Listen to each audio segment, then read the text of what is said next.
Hello and welcome to Ninqueso Almost Live. This is episode number 51, which is almost a whole year's worth of Ninqueso if you're watching one a week. If you're watching more than one a week, then you're going to get through it a lot quicker. I am El Gran Queso, and I am joined by the elusive Miss Bree. Meow, meow. Yeah, if you listen to this, she's got headphones on with like cat ears. Headphones with little cat ears. I think actually they do light up, but I'm not sure how to turn it on. I'll have to give it a bash. There must be a button somewhere that you press. Yeah, there is a button somewhere, but hey. But you don't know where it is. It'll distract people anyway. I don't need cat ears because I have a cat. Whoa. Who sits on the desk throughout the podcast. She's great. I love Kelly. She's and funny. She does indeed have a jelly belly. She does. She's a chunky little monkey for a cat. Oh, you got the lights flashing on your headphones. I've now got flashing cat ears for those listening on podcast. Yeah, flashing blue ears. So how are you? What have you been up to this week? Well, just all sorts of stuff, you know what I mean? I've been on Skyrim a little bit at the weekend. Yeah. So I cleared out a tomb where there was loads of Draugr and got some gold and stuff. But this one, it's always Draugr in tombs.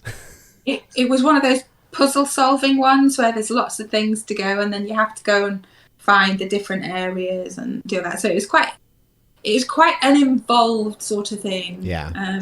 And it took me a while, but I did really enjoy it. It's the first time I've played Skyrim for a while. So I was quite pleased that I got back on that. I think I'm going to finish it soon. I haven't actually bought the downloadable content yet. Oh, really? 15th anniversary edition. Yeah. It's played, and I was like, I need to get it out of this tomb before I can buy the next bit. So yeah. I've got the downloadable content. I'm very disappointed with the fishing. It's rubbish. I don't like fishing. It's awful. And even when I'm on Animal Crossing, I don't do the fishing because I just don't like it. Oh, but you need to catch the sharks in the summer though. You can tell which ones are the sharks. They have like fins above the water. Well, there's still snow on the ground, so yeah, that goes on the Friday, I believe, 25th. I think the snow goes. Thank God for that, because I'm sick of these snowflakes hanging around. Yeah, I actually played something new. I played some of the Nintendo Switch Sports online test, but I'm not allowed to talk about it because Nintendo said no one's allowed to talk about it. You're not allowed to share anything that you see on that. You're not allowed to discuss anything that you see on that. So I don't know how they're going to police all that because, you know. Isn't it? Sorry? It is a big week for Pokemon this week. I didn't even mention Pokemon, so I don't know why you brought that up. I was talking about Nintendo Switch Sports. Well, it's just Nintendo. That's the connection. But Nintendo don't fully own Pokemon. They're only like third. Like, they have a stake in it, but the Pokemon Company and Game Freak as well. Okay. Yeah, so I played that, and I can't really say anything about it because I'm scared that Nintendo ninjas will get me. Yeah, and they're quite litigious. But apart from that, do you know what I actually spent like me and Charlotte yesterday last night we were playing, and we actually spent a couple of hours doing this. We were playing Mahjong Solitaire on the Switch. Interesting. I know, it's on 51. It's on Clubhouse Games or 51 Worldwide Games if you're in the UK. And yeah, just we'd been playing a few of the games on there. We played some Ludo, we played some toy curling, and then we went on to this Mahjong, and yeah, started playing it for bloody ages. It was the next thing we know, it's 11 o'clock at night. It's like, we should stop playing this now. We should go to bed. Definitely. But God. I know, right? I do like Worldwide Games. This is a good little package. Okay. Anyway, should we get on some quick news? The type of news that we don't really want to talk about, but we feel we should mention. Yes, that is the stuff. There's not that much of it this week, actually. Okay. But on February 27th, it is Pokemon Day, and we're getting announcements every day this week. We've already had some. I don't know what they are because they're for games that I don't really care about. You know, they're for things like the Pokemon. I think there's something for Pokemon Go, but it's like Pokemon Cafe, Pokemon. What's the arena one? I can't remember what it's called. Oh, it came out not long ago on the Switch and mobile. Yeah. Well, we're getting announcements every day. Yeah, and Pokemon Day 27th, so make sure you celebrate. I don't know. I don't know why. If anyone knows why it's Pokemon Day on the 27th of February, let me know, because I don't know. I can't bother to look it up. I want someone to tell me. Yeah.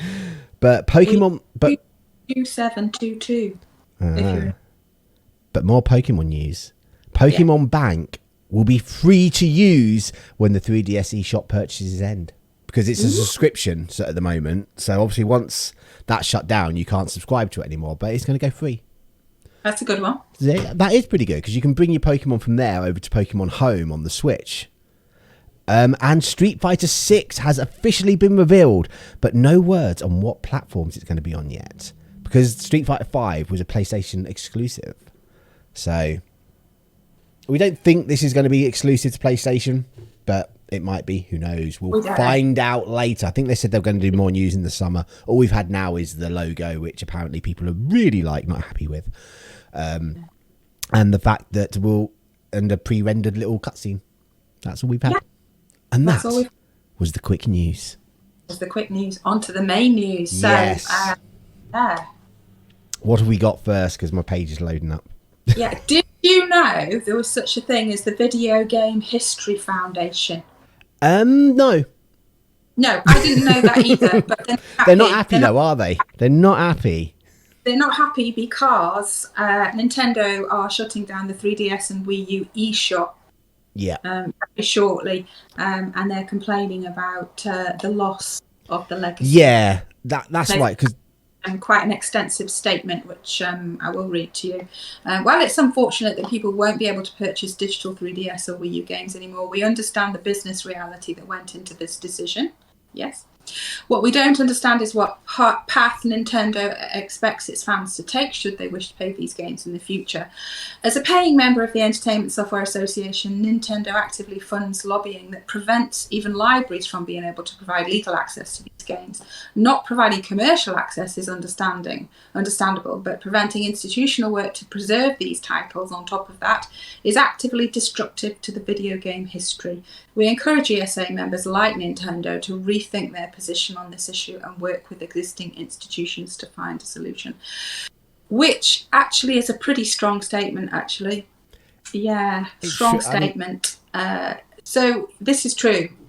Nintendo prevents... it's true to some degree. Any other legal access. Yeah. Nintendo, once this is shut down, there is no legal way to play these games. Because let's be real, everything that's going to vanish off the 3DS and the Wii U eShops, you can find ROMs online. They've been dumped. That's just the reality of the world we're in. But I think it's bad that a company that is so adamant against piracy and will chase down people for piracy will take away games and not give you a way to play them. So what do they expect people to do? And remember, against the background of the story we covered last week is one of the biggest ever cases, court cases in terms of piracy and copywriting, Nintendo, and involved jail time. If you want to see that, rewind back to episode 50, we covered it. But watch the rest of this first. Yeah, but this I do grasp this because it's actually over 1,000. It's a lot that are digital only. And the other flip side to this is even the games that you can get physically, once this eShop has closed, their prices are going to start going up and up and up and up. And you know, retro gaming is like ridiculous now to try and get some of the games for, because they're just astronomical. Yeah. So this is 2,000 games, but it's about 1,000 digital only games. Yeah. So about 450 Wii U, 600 DS, 3DS. About 100 Wii U games that are also available physically, about 300 3DS that are available physically, and nearly 530 virtual console games. So 350 of those are not currently available on Nintendo Switch Online. This is a lot. It's a lot. It is. Really. And I think the problem is this is still very new, relatively new ground that we're getting into.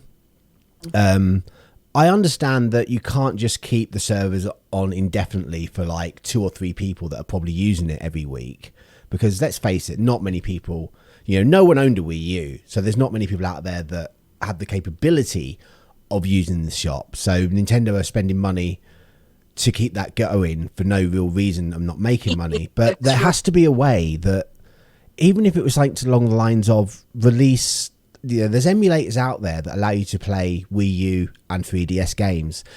Even if Nintendo just made an official emulation and you could buy the games on PC or something, just some way so that you can actually play them. Because otherwise, what do they expect about piracy? I would love to be able to play, so like I would love to be able to stream 3DS games, but they're trapped on a handheld. I used to have one that I could plug into that had been modded so that the handheld could plug into my laptop, into a PC, and you could get the footage that way, but that broke because the connection was really dodgy. So, there has to be a way that we can actually move forward with games so that we don't just lose them. Xbox is pretty good with it. But even to that degree, it's like, actually, from going to Xbox One to Xbox Series, everything works. I know that. And I'm pretty sure PlayStation as well, from 4 to 5, everything works. But because, especially seeing as the industry really is trying to push towards an all-digital future where physical games won't be a thing anymore, there has to be a way that that the games can keep relevance. Yeah. I don't see a way forward without Nintendo giving ground, really. Otherwise, they're right, there is going to be a loss. So credit card usage is removed from the service by it's like, although the shop is closing down next March, they're going to make it so awkward for you to buy stuff within a couple of months. Yeah. So happening as soon as 23rd of May. Yeah. And the eShop card funds can't be added to the eShop accounts after the 29th of August. And the only way to do it is to use a shared wallet. March in 2023, just to say that. I've not looked into how you do a shared wallet for the Nintendo shop, but it's probably going to be a good idea to have one set up, though, because I get the feeling that come closer to the end of the shop actually being terminated, a lot of the smaller games on there will probably do big sales just to try and get a few more numbers sold before they can no longer sell anymore, because it's got to hurt the developers as well. I know no one's actually developing for these systems anymore, but even as a smaller developer that has a game on there, they'll still be getting the odd bit of revenue coming in from people. So it's a problem everywhere, because obviously we had that backlash with Sony when they said they were going to shut down the PS3 and the Vita stores. It's like, if we want this whole digital world gaming, we need a way for them to just carry on. I can't see why Nintendo... I get that the Wii U and 3DS are really different from the Switch, but there has to be a way where you can get, a way for them to work. They are trying to channel everything to a Switch, let's be honest. Yeah, and I really hope that Nintendo keep this Switch system for the foreseeable future. Do you know, like how Apple just produces and the next iPhone, slightly better. I really hope that Nintendo have realised the Switch is probably the way they should go, so that when the next iteration comes out, everything that's compatible now that can play on this Switch is compatible then. Because otherwise, again, it's like in 10 years' time when the Switch eShop closed down. And I know this is like they're saying you can still download stuff that you've already owned and that, but I have read a report where, and I think Nintendo Life had published this, where they spoke to someone that apparently worked there at a certain time, that says that won't last. They will, as soon as they've gone past a certain time frame where they're not going to be able to get a class action lawsuit against them for shutting it down, then you're probably going to lose the ability to re-download your software. And really? I know, like I put my Wii U on a year or so ago, and the because the internal storage of the Wii U is quite small, you have to have like a one of these things, like a hard drive that plugged in the USB, and it had corrupted, so all the games that I had on there were gone. Wow. And I still need to get a compatible hard drive that works with my Wii U to download some of the games again. And just say that happened in 5 years' time and there was no way to re-download them, then they're gone for good. The I'm not sure if problem of the new brave age that we're in. Yeah, I mean, I don't fully blame Nintendo for this. Let's move the cursor off there. I don't fully blame Nintendo for this because it is still a new frontier kind of thing. But they need to work it out if they want this all digital future, which I don't, you know, because otherwise things are just going to disappear and you'll never be able to play them again. Yeah. Oh, well. I know. Shall we move on? Yeah, let's move on. So the next story is about Microsoft acquisition of Activision Blizzard. Yes. As it turns out, picked a very interesting time for this. So there's been a regulatory filing which reveals that Phil Spencer, obviously Microsoft Gaming CEO, first initiated talks about this back in November 2021. And the reason that this is interesting is this is reportedly on November the 19th, which is only 3 days after the Wall Street Journal published this report, which was alleging that Bobby Kotick, the CEO of Activision, had been aware of sexual misconduct allegations within the company for years. So at that time, Phil Spencer said, we are evaluating our relationship with Activision. Now, as it turns out, there was a very interesting phone call 3 days after that report in the Wall Street Journal came out. And it was Phil Spencer sort of floating the boat and trying to get on a call between various different execs in terms of Microsoft acquiring them. Now, you can look at this two ways, really, in my view. You can look at it saying, well, at that point when the report came out, the stock dropped like a stone, and therefore they are prime pickings to be acquired at that point. Or you can look at it from a rather more charitable point of view, which is either stop harassing people sexually, or here's a briefcase of money so you can stop harassing them sexually. I don't know. I think it was because the stock fell and Microsoft saw the opportunity to pick them up at a discounted price. I mean, we're still talking like billion, like it's a ridiculous amount of money that he's paying. I'm not sure that's all there was to it, because Phil Spencer genuinely was very disappointed, and they were already partnering with that brand and they couldn't afford it to tank any further. I think they were stuck between a rock and a hard place unless we acquire, we could really lose everything here. But it also does go in there. I know Sony makes a lot of money from like Call of Duty, from all the microtransactions that are in there. So it is something that, like you say, you don't want Activision to go under, get bought out by someone that's not going to, you know, like Google or Amazon or one of the other big players that are going to not keep that to themselves. Force their hand, really. Which I think if you're going down that charitable route, if it does turn out that Microsoft is keeping all the big games on other platforms as well, then yeah, that might be one of the big reasons why they did do it. But I also do think they saw the opportunity that the stock prices crashed. They're, like you say, they are ready. They are primed to be taken over. And I think his statement when he sort of said that we are evaluating our ways we deal with Activision is very, very true. It's like, back of his mind is going, we're going to buy him. I mean, honestly, I'm willing to cut Phil Spencer a bit of slack here, because he is very pro the industry. He is, very broad. In terms of he'll look after the small developers as well as Microsoft, and he has a genuine eye for the gamer. But it doesn't do them any harm whatsoever. So that was an interesting one. It comes out in the end. There's no such thing as a secret, because everything comes out. Everything comes out in the end. It does.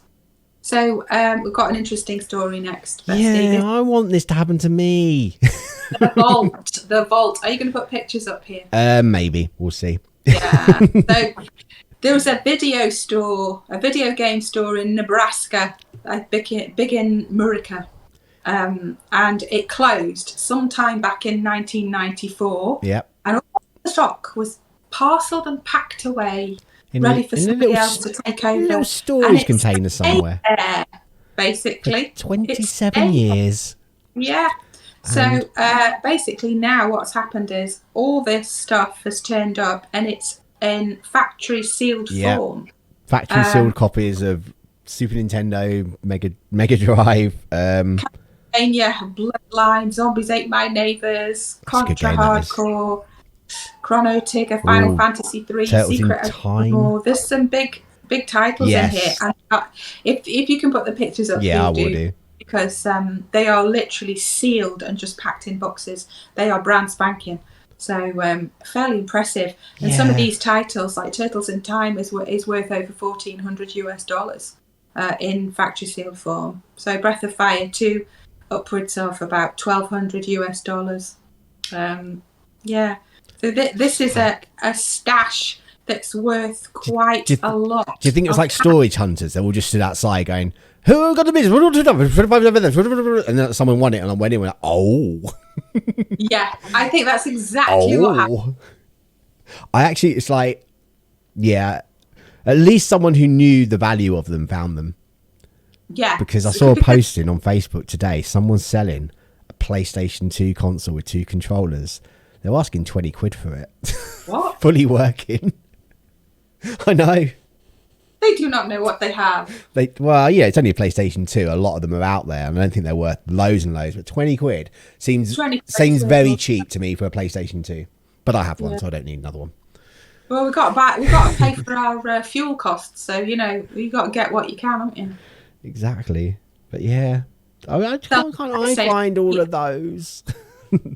But this is an incredible find. I mean, it is literally worth thousands and thousands of dollars. I didn't see the full estimation of what the entire stash is worth, but hundreds of thousands of dollars I would have thought from looking at the amount of containers and titles. Yeah, it depends really, because obviously you've got a lot of the ones in there are going to be like the yearly Madden or the FIFA or whatever as well, so they're not going to be worth drastically lots of money. But brand new sealed is going to make them worth more than little no box tatty cartridge.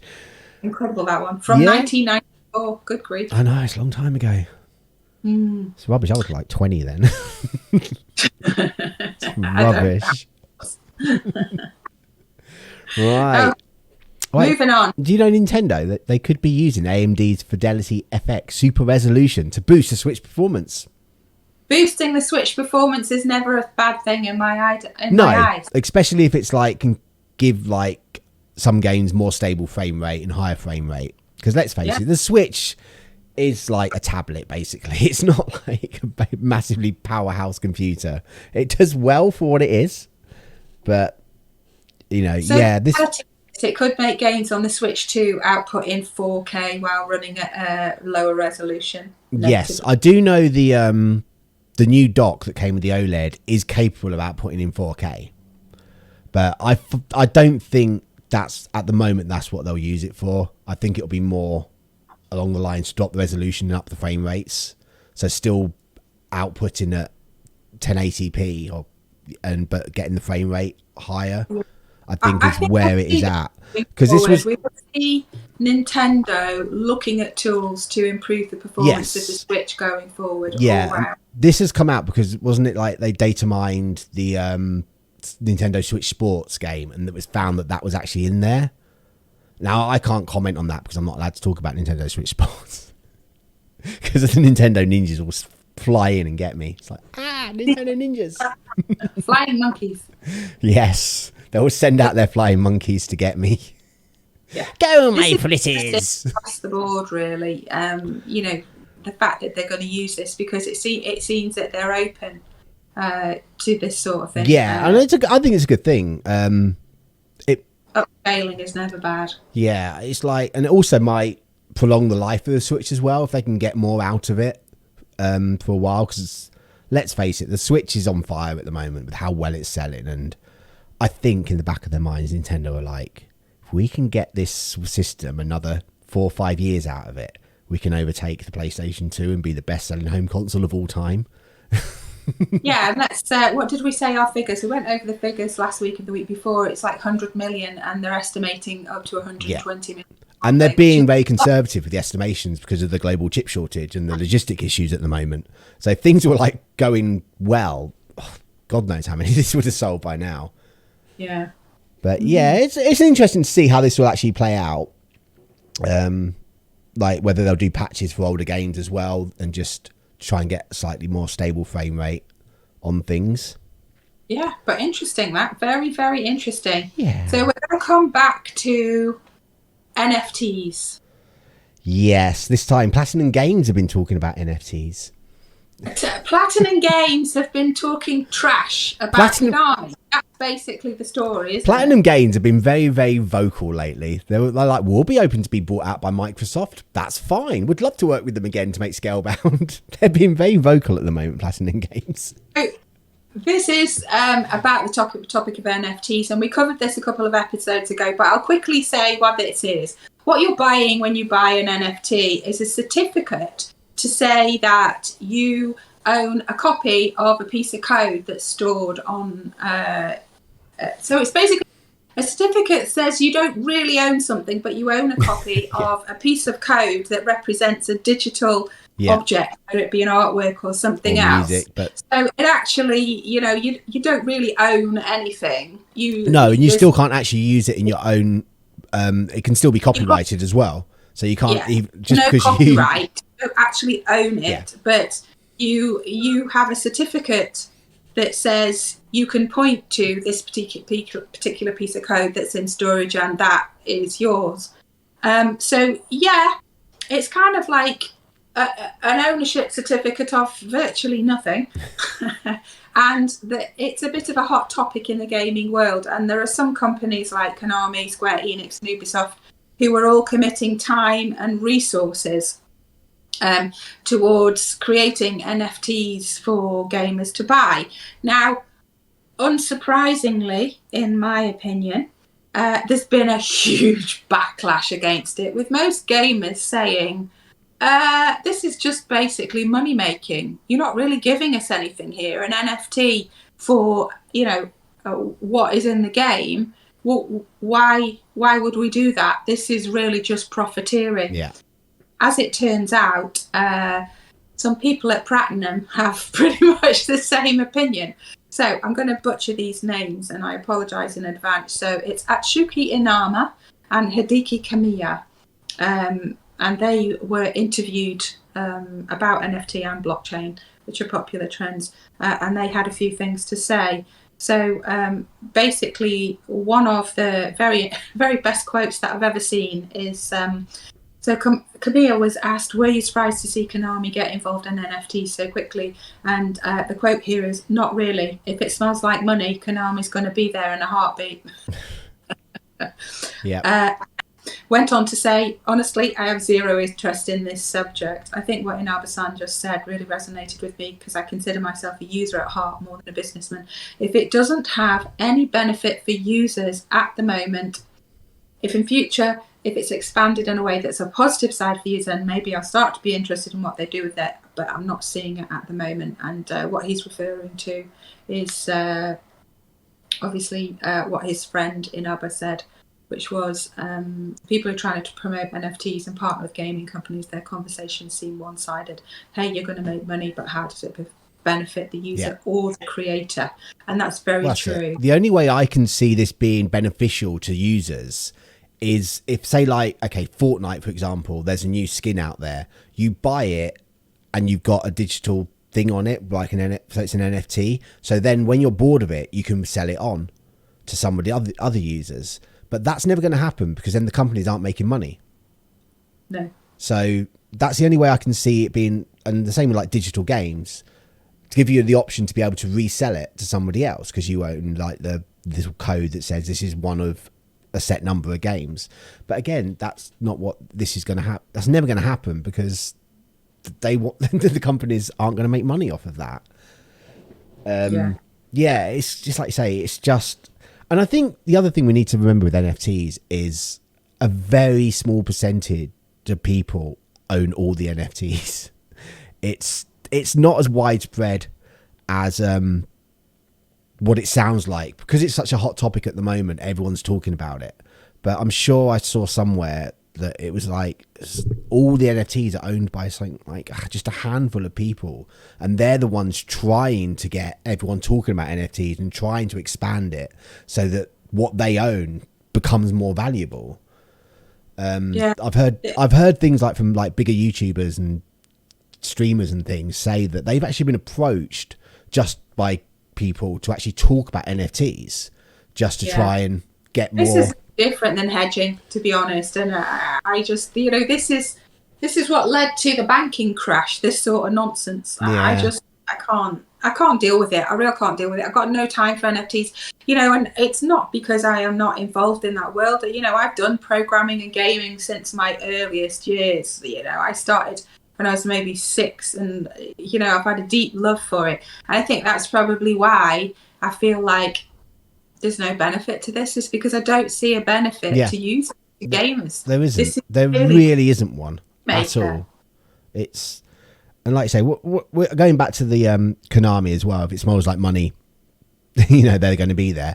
Let's look at what Konami's main profit is at the moment. They make pachinko machines for gambling. That is their main source of income. They don't do hardly anything with gaming anymore. So, yeah, it is just money grabbing. That's all it is. Yeah. And if you don't like it, don't buy them. and these names exactly are known. Ubisoft, Konami, Square Enix. Yeah. We know who you are. Yeah, and they're all, like you say, they all do games that they try to make, so much more like, oh, you got season passes and all this stuff. They're just trying to make as much money as they can. Like, they don't overwork in favour in my opinion, and that's it. So so let's go. There will be a picture of this. There will be a picture of this. Yeah, a Pikachu. So this is so Pokemon has a bit of a franchise with unbelievable numbers of spin-off merchandise, films, games, even TV shows. And a lot of this is obviously on Japanese TV. We don't see some of it over here. But there's a variety show which will begin in April, and it has a Pikachu, which is a Pikachu car. It's pretty good. It looks more like a bus, I'd say, than a car. This is fabulous. It's not as good as Poyu Poyu Mole Car, I will say that. Guinea pig cars are the best. It looks a bit like a camper van, I have to say. Yeah, I get a bus vibe from it. Yeah. It's more than a car. There's definitely big amount of seating in there, but I just think it's fabulous. I really do. I would like to tour around Japan in the Pikachu car, me and you, because there's plenty of space in the back. There is. We have everything in the back there. We could probably sleep in the back. It does look to me as though there's like room for a bed and a gaming console, and exactly. A bin to all your takeaway trash in. Oh, it's great. Remember when we did the Pikachu donuts? Yes. And that's what we would need in there. We never get those things in this country. A donut place and everything, and to go touring around Japan in it. Yeah. It'd be nice. Nintendo World. But you see, that would be, honestly, I've got a whole scenario in the head now. I so need to win the lottery. Yeah. And we will make a Pikachu bus. Yeah. So that was the news for this week. That's the news for this week. I found. We need to answer some questions. Yes. Because I sent a question today. Ooh, what is your question? My question, thank you for this, was what is your bedtime skincare routine? Sporadic. I have to say that. Sporadic. But I have just bought myself some, like... exfoliator. I'm such not a girl, am I? That cleanser, a cleanser. Well, it's basically like soap because it all foams up when you stick it on your face and then you splash it off.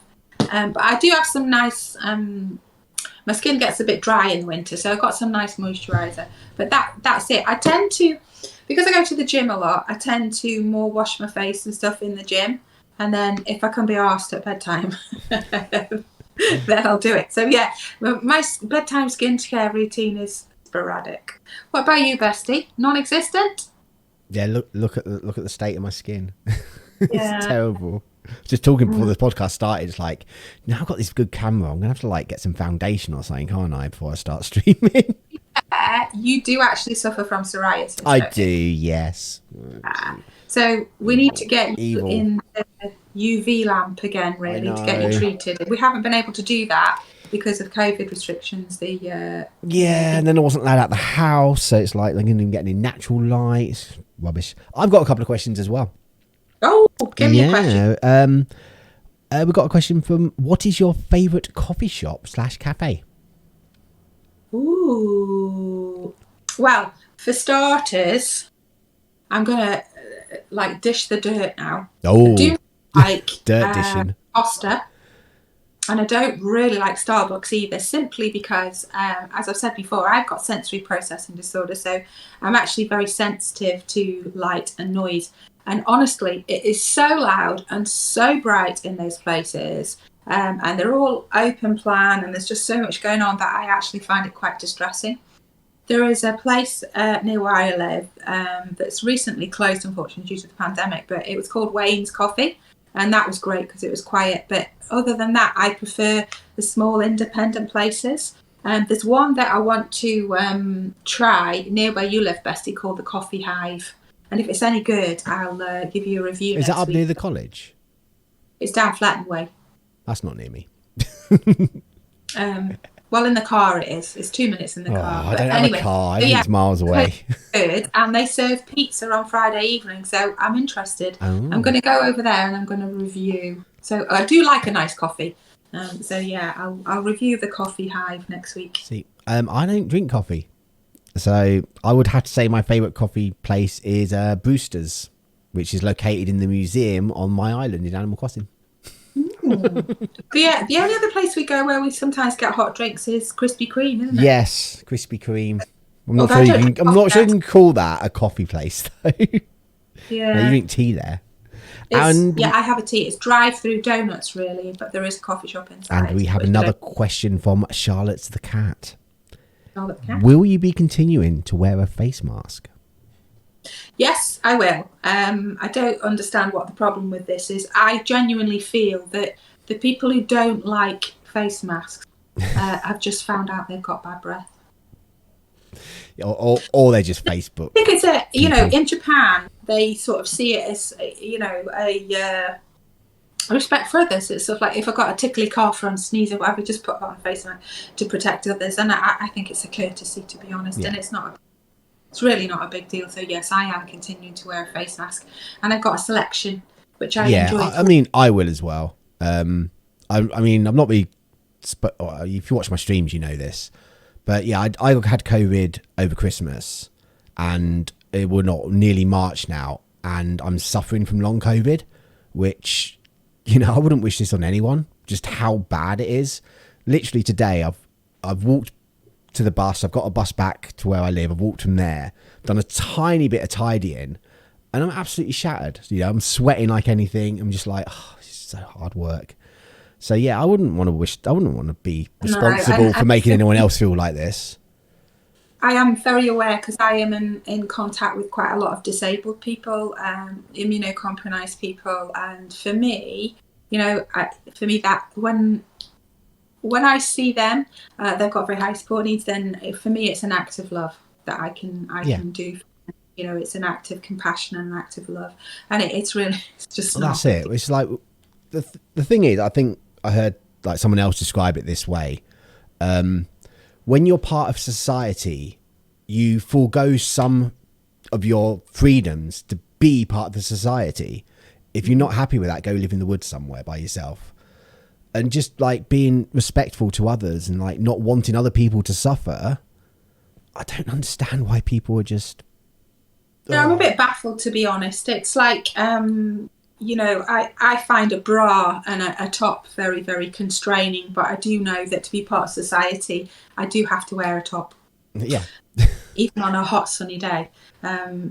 But, like you say, just being respectful of others and knowing that I'm not an individual. I'm embedded in a society that I rely on others for all sorts of things, the men who sweep the road, who empty the bins, people who allow me to cross the road, and just a million different ways. Human beings live as group animals. We live in cooperative social groups. That's who we are. And I want to cooperate, and I want society to be more caring and kind to each other. So that's one of the things that I can do. Yeah. And I would just say, for those who can't, I'm also accepting and loving of that, because I know there are, autistic people that I know, due to sensory processing differences, they can't wear them.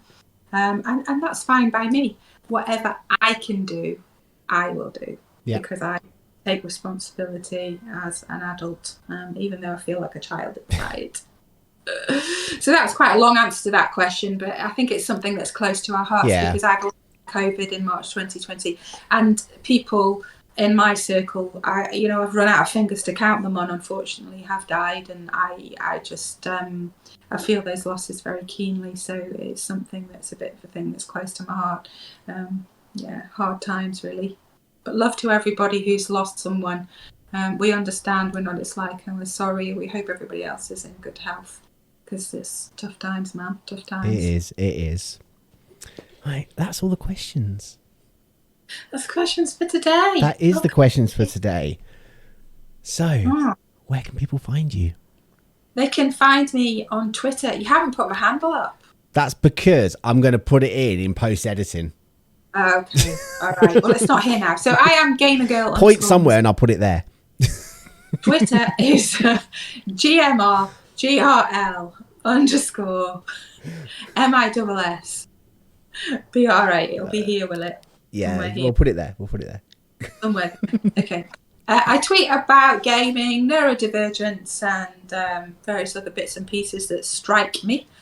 So please come along and say hello. And you can also ask me questions there. Yes, and you can find me streaming on Twitter. No, I don't stream on Twitter. I always get this wrong. Why do I always say Twitter when I mean Twitch, and Twitch when I mean Twitter? Clue. Duh. You can find me streaming on twitch.tv/Ninqueso, where I stream every Monday, Thursday, Friday, Sunday. Awesome. Are you ready? Are you ready? Oh, let's do it. Let's do it. Count me in. Okay. And you in 3, 2, 1. Will El Gran Queso and Miss Brie ever get questions related to computer games? Find out the questions to these answers. Same cheesy time, same cheesy channel. Actual stories may vary. Nice one, bestie. Let's close it out here. Say goodnight, bestie. Good night, bestie.